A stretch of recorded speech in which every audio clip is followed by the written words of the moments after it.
옆에 있는 분들 같이 인사하겠습니다. 반갑습니다. 은혜 많이 받으시길 바랍니다. 우리가 이제 교회의 3대 표지에 대해서 배웠고, 이제 이번 주부터 교회의 3대 그 사명에 대해서 배우겠습니다.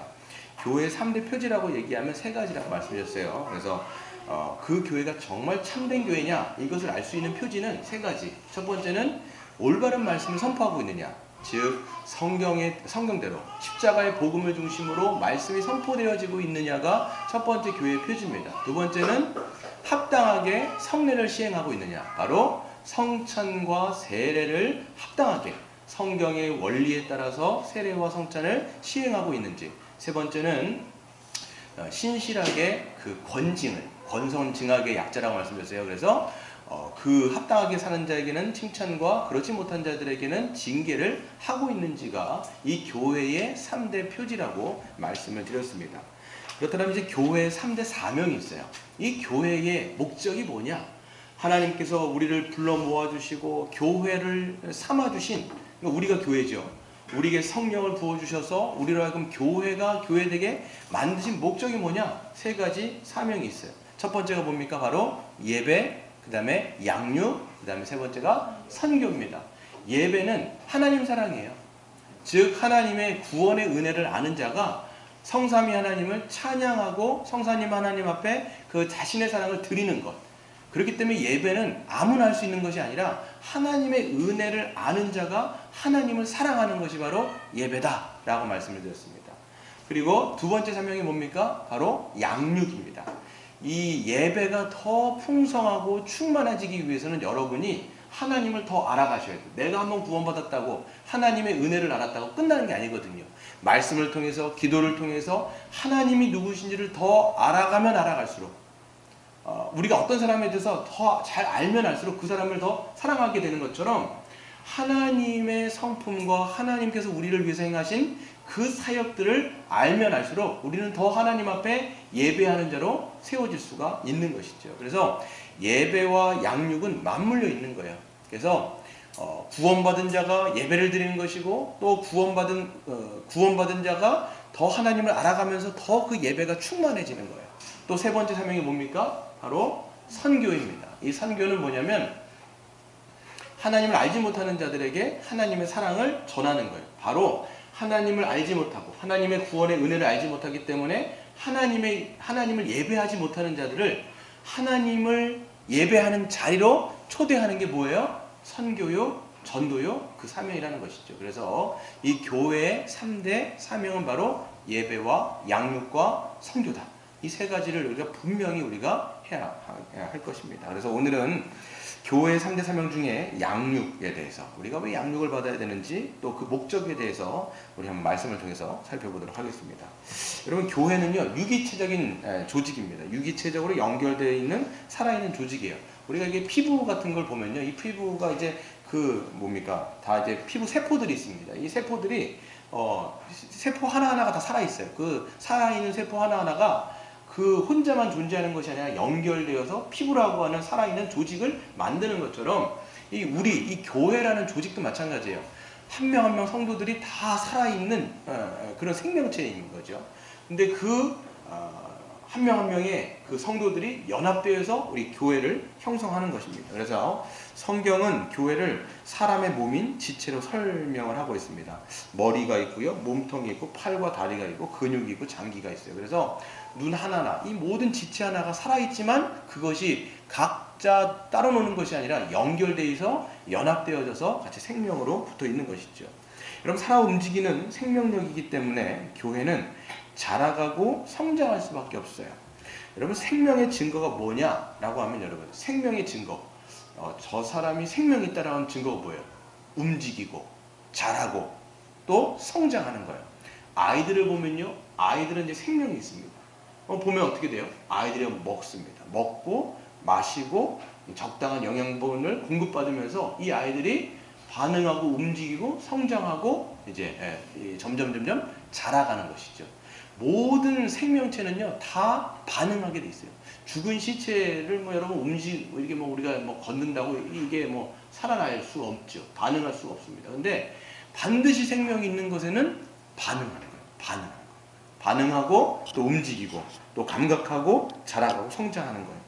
교회는 영적인 예수님의 부활의 생명을 가지고 있어요. 그렇기 때문에 영적인 반응과 성장이 동반이 될 수밖에 없어요.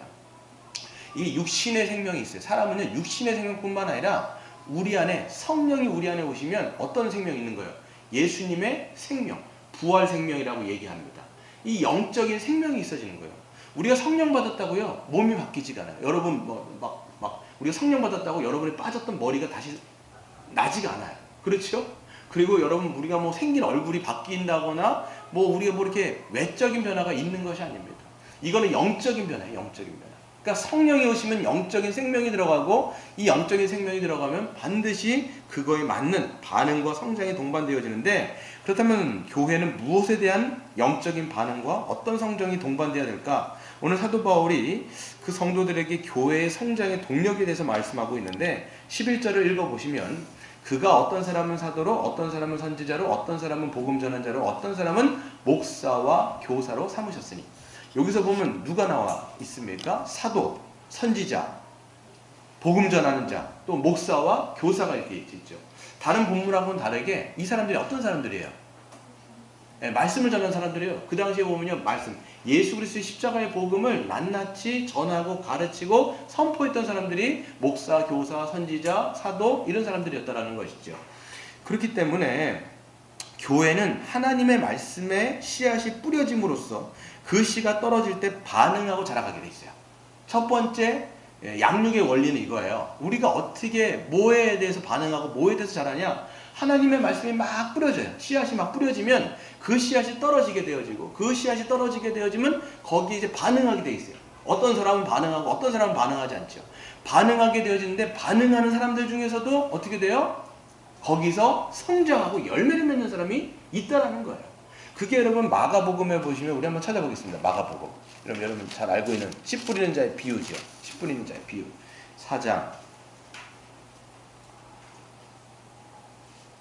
11절을 보세요. 4장 11절. 신약성경 58페이지 4장 11절.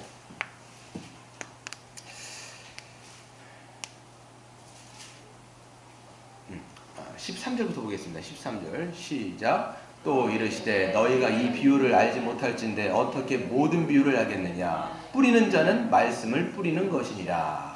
여기까지. 그래서 어떤 비유를 들었냐면, 예수님이 씨를 뿌리는 자의 비유를 드셨어요. 앞에 보시면, 읽진 않았지만 앞에 보시면 농부 한 사람이 씨를 막 뿌리러 갑니다. 씨를 막 뿌리러 가는데, 이 유대인들의 방식은요, 이 한국은 농사 지을 때 딱 정해놓은 그 자리에다가 모를 심고 씨를 뿌리게 돼 있어요. 근데 유대인들은요, 그런 땅이 없어요. 척박한 땅입니다. 그러니까 흙 뿌리는 거예요. 이게 쫙 뿌려요. 아무데나 막 뿌려요. 그러면 씨가요, 막 떨어져요. 막 씨를 뿌리기는 막 떨어지는데, 이 떨어지는 씨가 어디 떨어져요? 어떤 씨앗은 길가에 떨어져요. 길가에 떨어지니까 와가지고 누가 와서 먹어요? 새들이 와가지고 이거를 떨어지자마자 주워 먹어버리는 거예요. 근데 열매가 안 맺어요. 또 두 번째는 어디 떨어지냐면 돌밭에 떨어지는 거예요. 돌짝밭이라고 하니까 이게 흙이 아니라 큰 덩어리 있는 돌들 사이에 요런데 이게 쏙쏙쏙 박히는 거예요. 근데 이게 이제 씨앗이 떨어졌는데 열매를 빨리 맺죠. 열매를 빨리 맺는데 뭐가 없어요? 뿌리가 없어요. 뿌리가 없으니까 해가 딱 돋으니까 이게 그냥 말라가지고 딱 죽어버리는 거예요. 세 번째, 가시떨기에 씨가 이렇게 뿌려졌어요. 가시떨기에 뿌려지니까 이것도 마찬가지로 금방 열매를 맺는 것처럼 보이는데 어떻게 돼요? 이것도 가시가 기후를 딱 막아요. 여러분, 나무 같은 데 보면 가시나무들 있잖아요. 그 가시가 기운을 막습니다. 그러다 보니까 이게 또 열매를 못 맺고 죽어버리는 거예요. 맨 마지막 어디예요?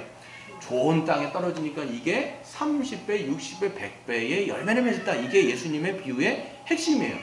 여러분 잘 생각해 보시면요, 30배, 60배, 100배의 열매를 맺었다는 건요, 상상할 수 없을 정도로 여러분 그 열매를 맺은 거예요. 씨 하나 뿌렸는데 그게 30개의 열매, 60개의 열매, 100개의 열매를 맺었다니까 어마어마한 열매를 맺었다고 얘기를 하는 거죠. 근데 이거를 제자들이 못 알아들어요. 그러니까 예수님한테 따라와가지고 또 물어보는 거예요.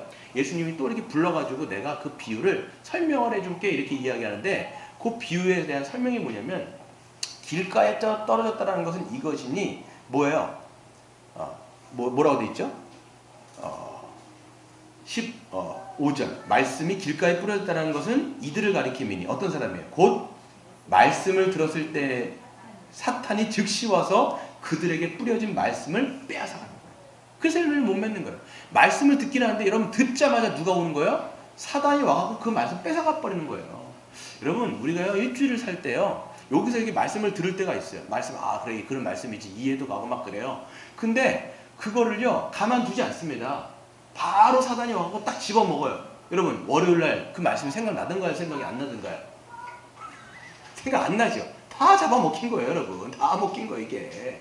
그러니까 여러분 이건 관심이기도 하고 안 뺏가려고 여러분 노력도 하셔야 돼요. 말씀을 그렇기 때문에 묵상하라는 게 뭐냐면 묵상이요.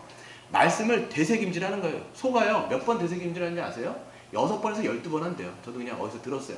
그 책에서 봤는데 6번에서 12번을 이게 위가 굉장히 많은데 들어갔다가 다시 튀어 올라가고 거기서 뿌옇뿌옇 씹은 다음에 다시 내려가고 두 번째 위 거기서 또 올라가고 또 되새김질하면 세 번째 위 이래가지고 여러 번 한 다음에 들어가갖고 이제 똥으로 나가는 거예요 이게 되새김질이라고 하는 게 묵상이에요. 묵상이 뭐냐면 한 번 들었던 말씀을 계속 생각하는 거예요. 생각하고 상고하고 기억하고 그것을 되새김질하는 거예요.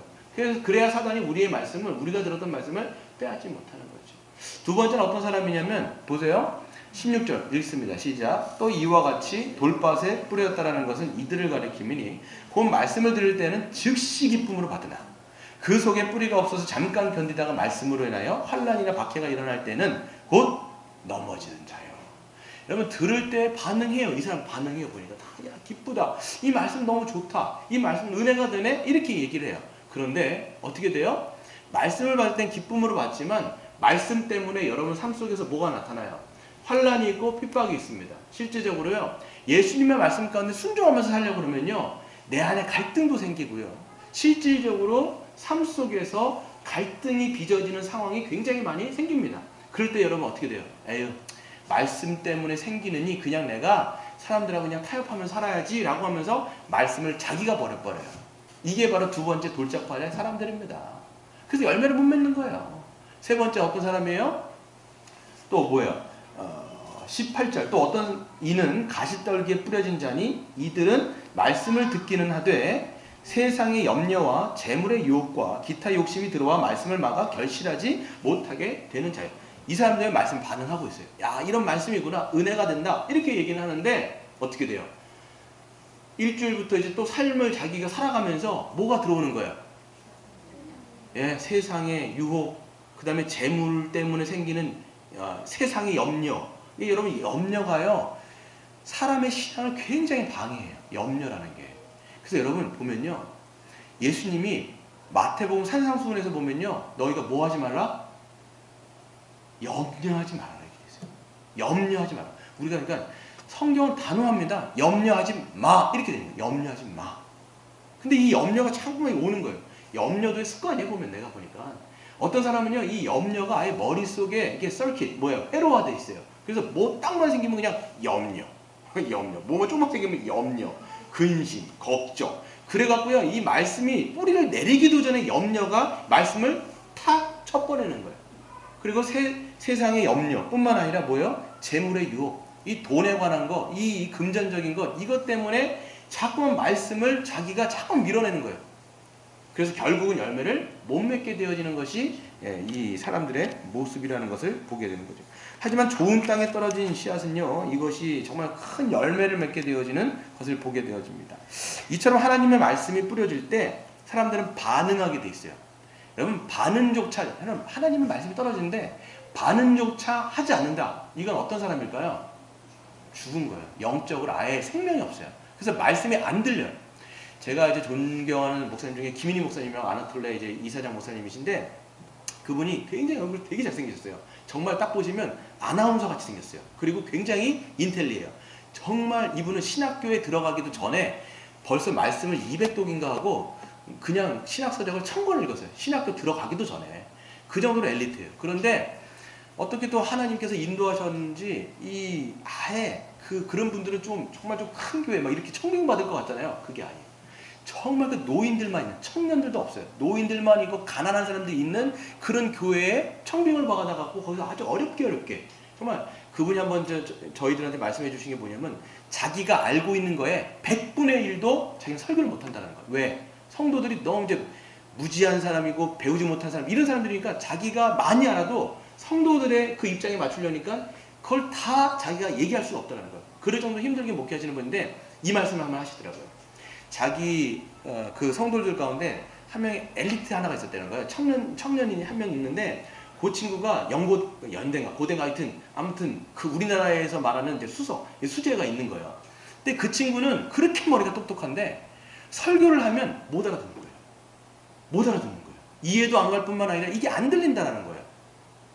그런데 그렇게 배우지도 못하셨던 그 할머니들은 뭐라고 얘기하냐면 아유 목사님 오늘 설교 은혜 많이 받았습니다. 하나님의 사랑이 이런 거군요 하면서 이해할 뿐만 아니라 그 은혜에 감동을 받는다는 거예요. 이분이 생각하는 게 뭐냐면 성령이 있어서 영적으로 살아있는 사람과 영적으로 죽어있는 사람은 반응이 이렇게 다르구나. 영적으로 죽어있는 사람은 아무리 머리가 똑똑해도요 못 알아듣는 거예요. 이게. 이해도 안 가고 감정의 반응이 없어요. 하지만 아무리 여러분 우리가 세상적으로 못 배워도 성령이 오시면요 하나님의 말씀이 들리는 거예요. 근데 주님이 뭐라고 말씀하세요? 너희들 들을 끼 있는 자는 들어라 이렇게 말씀하시는 거예요. 그래서 여러분 영적인 생명의 반응은 뭐예요? 하나님의 말씀에 대한 반응인 줄 여러분 기억하시길 바랍니다. 근데 여러분 반응한다라고 다 되는 건 아니에요. 여기서도 보면 돌밭, 가시떨기 다 여러분 들을 때 반응했어요. 기쁨으로 반응했는데 뭐를 안 맺었어요? 열매를 안 맺은 거예요. 열매를. 그러니까 말씀에 반응하지만 결실을 맺지 못하면 그것 또한 영이 살아있는 증거는 아닙니다. 여기서 결실, 열매를 맺는다라고 하는 것은 오늘 사도 바울이 표현에 빌리자면 온전하여져서 봉사의 일을 하게 되는 거예요. 오늘 보세요. 12절에 보시면 이는 성도를 온전하게 하여 봉사의 일을 하게 하며 그리스도의 몸을 세우려 하십니다. 말씀의 씨앗이 뿌려지게 되어지면 사람들은 반응하게 되어지고 그 반응한 사람들 중에 어떤 사람들이 생겨요? 결실을 하게 되어지는데 그 말씀을 받고 어떻게 돼요? 자라가는 거예요. 성숙하고 성장하고. 여러분 이 성숙하고 성장한다라고 얘기했을 때 그 다른 표현은 뭐냐면 이 사람이 온전해진다는 거예요. 말씀을 먹으면요 온전해지셔야 돼요. 사람이요. 여러분 애들도요 삼시세끼를 잘 먹으면 어떻게 돼요? 애들이 튼튼해지는 거예요. 튼튼해지는 거예요. 아유 어제 제인이 이제 그 장로님하고 이제 당회를 하러 갔는데 잘 먹어요. 아주 굉장히 이게 점심도 먹었는데 또 장로님하고 이제 식사를 했는데 또 장로님이 또 주시니까 또 받아 먹고 그러니까 애가 튼튼한 거예요. 예. 지호도 보니까 오늘 아침부터 이렇게 다 계속 그 젖병 빨고 있는데 아주 튼튼하게 먹는 거예요. 그러니까 애들은요 먹으면 자라가게 돼 있어요. 영적인 성장도 마찬가지입니다. 말씀을 먹으면 예수님이 누군지를 알면 그 말씀을 계속 받고 은혜를 계속 우리가 받게 되어지면 여러분 영적으로 성장하고 성숙해지고 그것이 결국 뭐예요? 온전해져서. 온전해진다는 게 뭘까요? 영어 성경은 퍼펙이 아니야. 퍼펙. 그러니까 우리가 완벽해지는 사람이 아니라 온전해진다고 하는 게 뭐냐면 그리스도처럼 섬기는 자가 되는 거예요. 그게 뭐예요? 온전하여 봉사의 일을 하게 하며 이렇게 되는 거예요. 누가 여러분 봉사할 수 있어요? 봉사는 뭐예요? 섬기는 자라는 거예요. 섬기는 자. 누가 온전하게 되어지면 섬기는 사람이에요. 결국은 섬기는 사람. 섬기는 사람.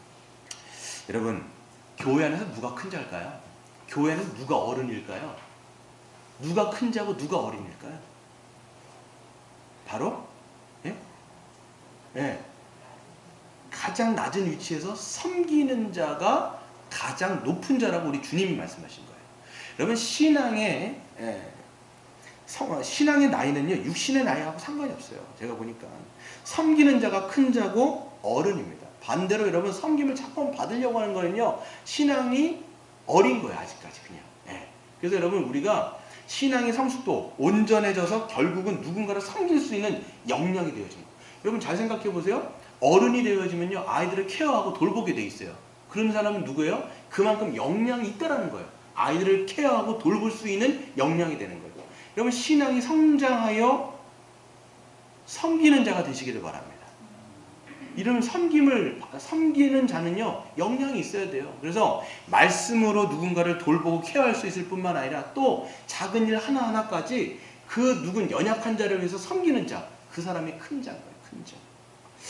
우리 교회는요 지금 모든 공예배와 모임들이 지금 있습니다. 그래서 여러분 우리 교회 안에 어떤 공예배가 뭐가 있죠? 수요 예배, 그 다음에 금요 기도회, 그 다음에 주일 오전 예배, 그 다음에 또 오후에 소그룹 모임이 있어요. 그래서 수요 예배는요, 그냥 말씀을 그냥 전통적으로 저희가 예배를 드리는 형식을 취하고요.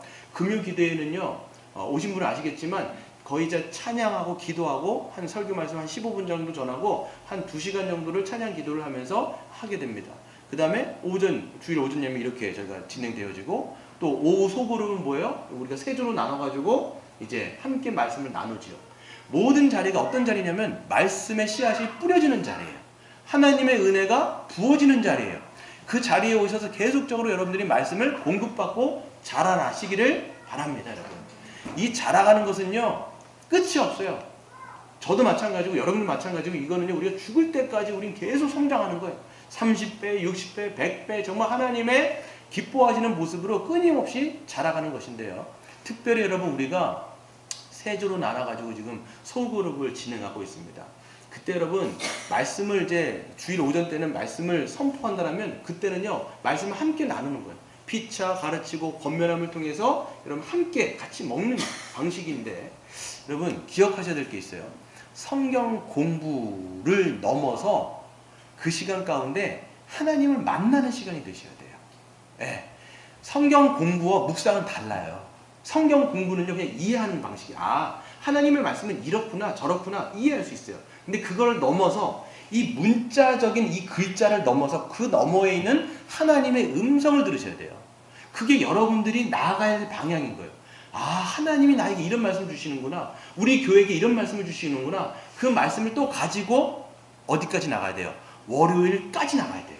월, 화, 수, 목, 금, 토까지 여러분들이 그 말씀을 계속 되새기면서 그 하나님의 말씀을 상고하고 묵상하면서 되새김질하면서 그 말씀을 곱씹어야 돼요. 근데 여러분, 한 번 받았던 말씀 부족합니다. 그러니까 뭐 하는 거예요? 수요 예배 때도 와갖고 또 말씀 듣고, 수요 예배 못 오신 분들도 금요 기도회에 와가지고 말씀도 듣고 기도하면서 하나님과 호흡하면서 은혜를 누리게 되어지는 거예요. 그런 방식을 통해서 우리는 자라가게 되는 것이죠. 첫 번째 양육의 원리는 뭐예요? 말씀의 씨앗이 뿌려지고 그것을 먹고 마심을 통해서 자라나는 것이 바로 첫 번째 원리라는 것이죠. 두 번째는 이것입니다. 두 번째 원리는 교회 전체가 다 그 양육에 동참하여 함께 자라가야 한다는 거예요. 13절 14절 같이 읽어보겠습니다. 시작. 우리가 다 하나님의 아들을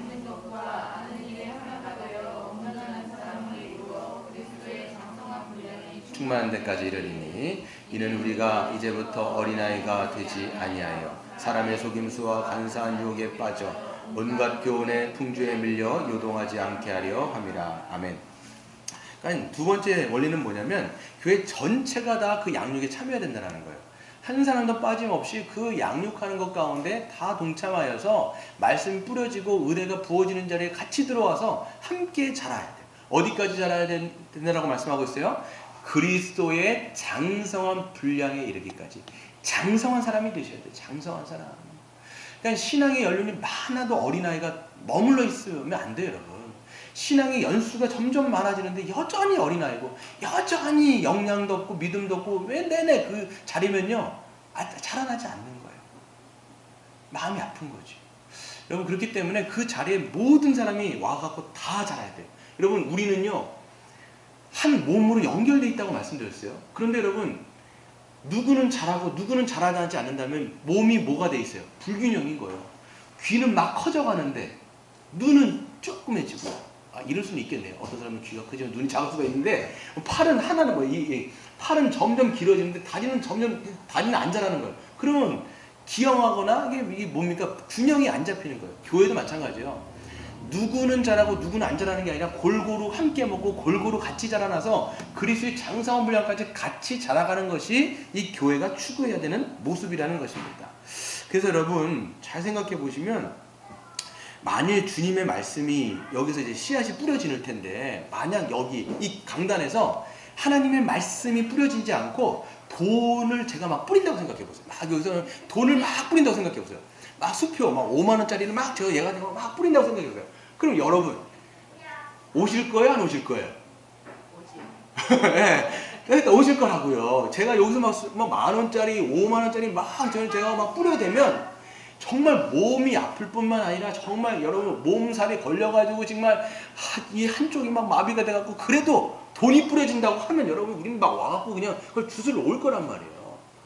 그런데 이제 하나님의 말씀이 부어지고 은혜가 뿌려진다 그러면 그거는 뭐 그렇게 중요하지도 않고 나에게 별로 유익도 되지 않기 때문에 그다지 중요한 것으로 생각을 안 하는 거예요.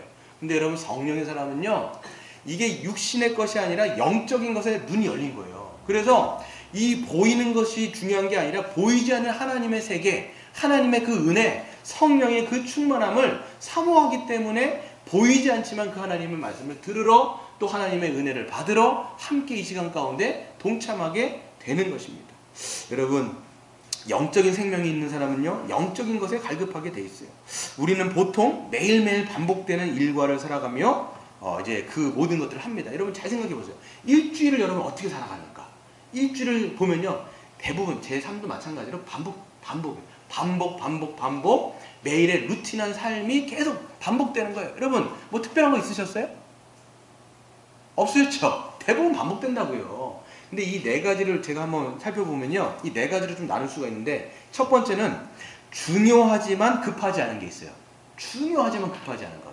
두 번째 보통이지만 급한 게 있어요. 보통이지만 급한 거. 세 번째 중요하면서도 급한 게 있어요. 그리고 네 번째 중요하지도 급하지도 않은 게 있습니다. 우리는요 근데 대부분 요 2번 3번 요 급한 것은 다 처리하게 돼 있어요. 여러분 회사를 가보면요 급한 게 얼마나 많아요. 전화 오지요. 뭐 부장님 해달라고 그러죠. 과장님 해달라고 그러죠. 뭔가 지금 내 앞에 안 하면 안 되는 급한 용무들이 있어요. 그러면요 회사원들은요 가자마자 그 일을 하게 되는 거예요. 그 목회자들도 보면요 이제 큰 교회들 같은데 이제 부목서로 있는 사람들 보면요 말씀 묵상하려고 해도 이게 안 된대요. 왜 그러냐면 아침에 딱 눈을 뜨고 막 말씀 묵상을 좀 딱 하려고 그러면요 담임 목사님이 시켜놓은 행정적인 일들이 눈앞에서 싹 지나가는 거예요. 그러면요 그 급한 것부터 처리하다 보면요 이 말씀 묵상이 뭐고 다 못한다는 거예요. 그러니까 우리는 급한 것부터 해요. 주부들도 마찬가지예요. 주부들이 일어나면요 뭐 해야 돼요? 애들 등원시켜야 되죠. 밥 먹여야 되죠. 남편 밥 먹여가지고 보내야 되죠. 그러다 보니까 급한 것 반드시 해야 되는 것부터 다 처리하게 되는 거예요. 그러면 나중에 이제 힘이 빠지게 되어지는데 요 2번 3번들은 대부분 합니다. 그런데 정작이 1번 중요하지만 급하지 않은 것들은 다 어떻게 돼요? 우선순위에서 밀리는 거예요. 여러분 잘 생각해 보시면요 이 중요하지만 급하지 않은 게 뭐가 있을까요? 대부분 관계예요. 관계.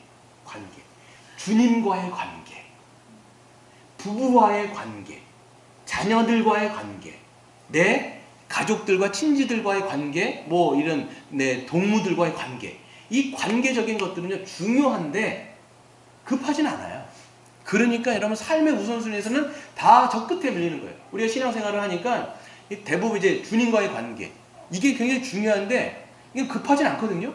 그러니까 먼저 급한 것을 다 여러분 삶 속에서 집어넣다 보면요 이거는 꼬레비가 되는 거예요. 왜? 내 눈앞에서 뭐 그렇게 중요한 게 아니기 때문에 급한 게 아니기 때문에 뒤에 있어요. 말씀 보거나 묵상하거나 기도하거나 예배를 드리거나 다 밀려있어요. 여러분 기억하세요. 중요하지만 급하지 않은 것이요 맨 마지막에 나중에 밀렸을 때는요 나중에 시간이 흘렀을 때 후회하게 돼요. 주님과의 관계가 멀어져 있고 부부와의 관계가 멀어져 있고요 자녀와의 관계가 멀어져 있고요 그 다음에 내 동무들과 친척과의 관계가 다 깨져 있어요. 왜? 난 지금까지 급한 것만 해왔거든요. 급한 것 하느라고 중요하지만 급하지 않은 그런 관계적인 것들 다 소홀히 했거든요. 그러니까 나중에 돼서 후회하는 거예요. 이미 부부와의 관계 멀어져 있어요. 회복하기 여러분 어떤 게 회복하기 가장 어려운 줄 아십니까? 관계예요. 관계는요 한번 깨지거나 멀어지면요 이거 회복되는 거 너무 어려워. 많은 에너지도 들고요 시간도 들고요 그만큼 여러분 멀어졌던 시간만큼 그 이상이 더 드는 거예요. 그러니까 관계가 회복이 안 돼요. 우린 주님과의 관계가요 이렇게 멀어지면 나중에 회복되기 너무 어렵다. 그러니까 여러분 요 1번 순위를요 가장 먼저 하시는 여러분 되시길 바랍니다. 눈에 급하지 할지라도 이게 중요하지만 정말 급한 것들이에요. 이게 여러분을 사고요. 그래서 본 회퍼라고 하는 사람이요 이런 이야기를 했어요. 내가 아침에 단 몇 분이라도 묵상하는 시간은 내 삶의 질서가 분명해지는 시간이다. 이게 뭐겠어요? 아침에 눈을 뜨고 단 몇 분이라도 묵상하는 시간은 내 삶의 그 질서가 분명해지는 시간. 하나님과의 관계가 질서가 잡히면요, 모든 삶에 있어서 질서는 다 잡히게 돼 있어요. 반대로 하나님과 관계가 깨어지면요, 다른 질서는 다 깨지게 돼 있어요. 근데 사람들은요, 깨어진지도 모르고 급한 거에 계속 하다 보니까 점점 멀어져. 저기가 있는 거예요. 그래서 나중에 정말 그 40대가 지나고 50대, 60대가 되어졌을 때 사람들이 뭘 후회하느냐? 야, 사람들과 내가 관계가 이렇게 많이 깨어졌구나. 가족들하고 관계, 부부와의 관계 너무 멀어져 있는 거예요. 자녀들 관계 너무 멀어져 있는 거예요. 회복하려고 해도 회복이 나중에 안 되니까 외로운 거예요. 나중에 챙겨줄 사람이 없어가지고. 그러니까 여러분 잘 생각하세요. 주님과의 질서가 온전해지면 모든 질서가 다 잡히는 거예요. 제가 생각해도 그래요. 주님과의 질서가 딱 평강이 있으면요, 다른 게 아무리 뭐가 있어도 내 안에 평강이 있으면요, 이거를 내가 이겨낼 힘이 있어요. 그런데 하나님과의 관계에서 삐끄덕거리잖아요. 그러면 내 안에 평강이 딱 없어져요. 그러면요, 모든 것이요 굉장히 쓰나미처럼 올라옵니다. 작은 일이 있는데도 불구하고 제가 움츠러들게 돼요. 왜? 평강이 없으니까. 질서가 깨졌으니까. 급하게 되고 조급하게 되어지고 움츠러들게 되고 염려하게 되고 근심하게 되고, 다 뭐의 결과예요? 하나님과 관계 질서가 깨져 있다는 증거예요, 지금. 네. 그래서 여러분, 이 하나님과의 질서는요, 우리가 한 번에 되어지는 게 아니에요. 여러분 삶 속에서, 그렇기 때문에 시간을 확보하고 삶 속에서 박아두셔야 돼요. 박아두셔야 돼요. 개인적인 시간이든 공동체적인 시간이든 하나님과의 교제할 수 있는 시간을 삶 속에 반드시 정해 두셔라. 여러분 다니엘서 6장 10절에 보면요, 다니엘이 어떻습니까? 보게 되어지면, 다니엘이 이 조서에 왕의 도장이 찍힌 것을 알고도 자기 집에 돌아가서는 윗방에 올라가 예루살렘을 향한 창문을 열고 전에 하던 대로 하루 3번씩 무릎을 꿇고 기도하며 그의 하나님께 감사하였더라라고 돼 있어요. 하루에 몇 번? 3번. 뭐 이거를 여러분 룰으로 정하는 건 아니지만 개인적인 경건 시간이라든지, 이게 안 되면요, 개인적으로 여러분 의지 되게 약하죠. 의지 되게 약하시잖아요. 개인적으로 이게 안 되시면요, 공동체적으로 다 오시라는 거예요. 그게 수요 예배고 금요 기도회인데, 그러니까 여러분 삶 속에서 수요 예배를 박아두시든지 금요 기도를 박아두시든지 이렇게 박아두셔가지고 오셔가지고 안 될 때 이 하나님과 교제 시간 가운데 항상 그것을 확보하여 두시라는 거예요. 이게 습관이 되어지고 이것이 삶의 아예 삶 속에 리듬으로 들어왔을 때 우리가 이 질서를 잡는데 굉장히 중요한 역할을 분명히 할 것이라는 것입니다. 그래서 여러분 예배의 자리, 말씀의 자리, 기도의 자리 확보하시고 오시는 여러분 되시길 바랍니다. 마지막 3번째는요, 교회의 양육의 3번째 원리는 성장하는 자는 다른 지체를 섬김과 돌봄으로 온전케 하는 자예요. 우리 15절 16절 같이 읽어보겠습니다. 시작. 오직 사랑 안에서 참된 것을 하여 범사에 그에게까지 자랄지라. 그에게서 온몸이 각 마디를 통하여 도움을 받음으로 연결되고 결합되어 각 지체의 분량대로 역사하여 그 몸을 자라게 하며 사랑 안에서 스스로 세우느니라. 아멘. 보세요. 여기서 이제 참된 것을, 사랑 안에서 참된 것을 하여라고 되어 있는데, 참된 것을 하다라는 게 다른 타번역을 보니까 참된 것을 말할 뿐만 아니라, 진리를 말할 뿐만 아니라 진리대로 살아가는 거예요. 진리를 말하고 진리대로 살아가는 것은요, 다른 사람들에게 뭘 줄까요? 영향을 주게 돼 있어요. 영향을 주게 돼 있어요. 교회는 한 몸입니다. 그렇기 때문에 16절에도 된 게 뭐예요? 그에게서 온몸이 각 마디를 통하여 도움을 받음으로 연결되고 결합되어 각 지체의 분량대로 역사한다라고 되어 있어요. 그렇기 때문에 누군가는 말씀을 듣고 그것이 씨가 뿌려져서 성장하고 성숙하고 온전하게 되고 섬기는 자가 됩니다. 그래서 섬기는 자가 진리를 말하고 진리대로 살아요. 그러면 그 진리대로 말하고 진리대로 살아가는 그 사람을 보면서 누가 영향을 받을까요? 옆에 있는 지체들이 영향을 받게 되어지는 거예요. 그래서 교회의 양육의 3번째 원리는 뭐냐? 성숙한 자가 또 연약한 자를 섬김을 통해서 제자가 제자를 낳는 모습으로 되게 돼 있는 거예요. 여러분 건강한 교회를 보게 되어지면 이런 모습이 있어요. 항상 그 제자들, 예수님의 제자들 있잖아요. 그 제자들이 제자를 삼아요. 그래서 재생산이 되는 거예요. 성숙한 자가 또 다른 연약한 자를 섬기면서 또 그 연약한 자가 세워지는 역사. 그게 여러분 건강한 교회의 참된 모습이에요. 근데 그렇지 않은 교회를 보면요, 맨날 그 모양이에요. 맨날 그 모습이고, 잘하지 않는 사람은 맨날 그 안 잘하고, 여기 또 보면 건강한 사람도 없고 온전한 사람도 없고 이렇게 되어진 게 건강하지 못한 교회의 특징인 거예요. 근데 건강한 교회는 뭐냐? 주님의 제자들이 서 있어요. 그리고 성장한 자들이 있어요. 그 사람들이 끌어주고 밀어주고 하면서 땡겨주면서 계속 그 재생산을 하면서 이 생명을 낳는 그런 교회의 풍토를 만들어가게 되는 것이죠. 여러분, 우리 교회도 마찬가지입니다. 멘토가 있으면 반드시 뭐가 있어야 돼요? 멘티가 있어야 돼요. 그래서 여러분이 성장한 사람, 성숙한 사람이라고 생각한다면 멘티들을 키우셔야 돼요. 제자들을 양육하셔야 돼요. 우리 주님 보세요. 주님 보시면요, 제자들을 이제 키우는데 그 제자들이 어때요? 괜찮은 사람들이 이상한 사람들이에요?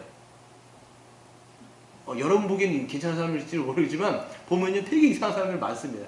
대부분 12명 사람들이 되게 이상한 사람들이에요. 보면요 그런 사람들 긁어 모아가지고 정말 그 사람들 주님이 진리를 말씀하시고 또 데리고 다니시면서 주님의 삶의 모습을 보여주시면서 하나님의 나라가 어떤 것인지를 끊임없이 말씀하시고 끊임없이 보여주시면서 그들을 가르쳤어요. 그런데 어떻게 돼요? 맨 마지막 주님 십자가에 달릴 때 다 등 돌리고 돌아섰던 게 그 제자들이었어요.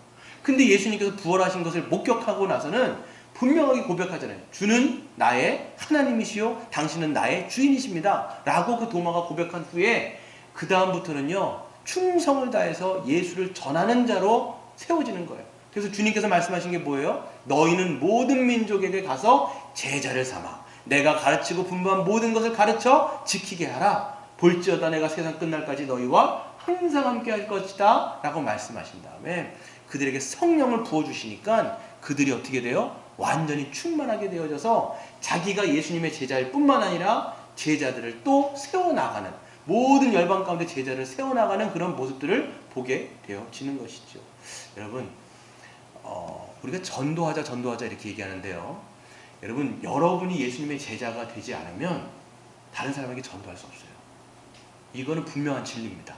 내가 제자가 아닌데 누구를 여러분 제자를 삼겠어요? 여러분도 예수님의 복음을 모르는데 누구에게 믿으라고 얘기하겠냐는 거예요. 믿으라고 얘기할 수 있는 사람, 전할 수 있는 사람 다 누구예요? 예수님에 대한 진리에 대한 뭐가 있어야 돼요? 확신이 있으면 전해줄 수 있는 거예요. 내가 제자면 제자 삼을 수가 있어요, 없어요? 반드시 제자 삼을 수가 있는 거예요. 말씀을 맺도록 하겠습니다. 교회의 양육의 원래 세 가지 말씀드렸습니다. 첫 번째, 교회는 말씀의 씨앗이 뿌려짐으로써 온전하게 자라며 섬기는 자로 세워지는 것이고요. 두 번째, 교회는 모든 성도들이 다 함께 그리스도의 장성한 분량까지 자라가야 되는 것이고, 세 번째, 교회는 제자가 제자를 삼음으로 인적 자원의 재생산이 이루어져야 하는 것이죠. 이 세 가지의 원리대로 우리 교회가 잘 풍성하게 열매를 맺는 그런 우리 물된 동산교회 되기를 주의 이름으로 축원드립니다.